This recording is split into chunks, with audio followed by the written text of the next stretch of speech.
আজ 13টি ফ্লাইট যাচ্ছে সৌদি আরবের উদ্দেশ্যে। রাজধানীর আশকোনা হজ ক্যাম্প থেকে যুক্ত হচ্ছেন সহকর্মী শফিকুজ্জামান রুবেল। বিস্তারিত জানবো তার কাছে। রুবেল, হজযাত্রার আজকে চতুর্থ দিনে 13টি ফ্লাইট ছেড়ে যাবে সৌদি আরবের উদ্দেশ্যে।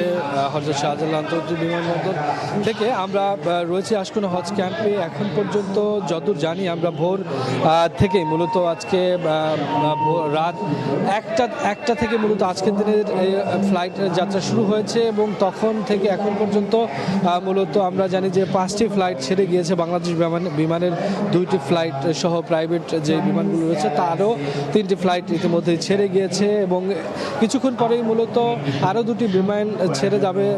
তাদের আমরা কিছুক্ষণ আগে এয়ারপোর্ট যেতে দেখলাম যেই বিমান 2টি মূলত 11:15টার দিকে ছেড়ে যাবে। তার মধ্যে একটি বিমান বাংলাদেশ এয়ারলাইন্সের এবং একটি সৌদি বিমান। আজকের দিনে মোট যদি বলি যে হজযাত্রী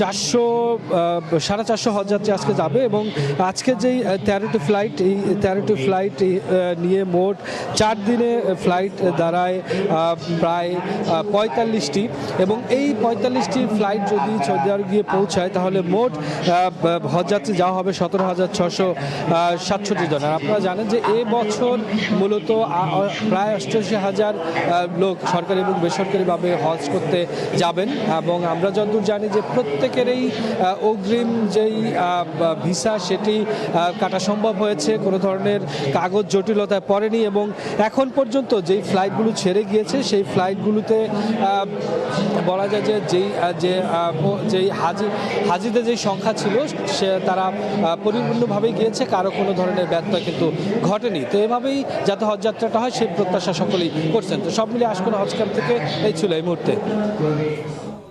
হজ যাত্রার চতুর্থ দিনের খবরাখবর জানাচ্ছিলেন সহকর্মী শফিকুজ্জামান রুবেল।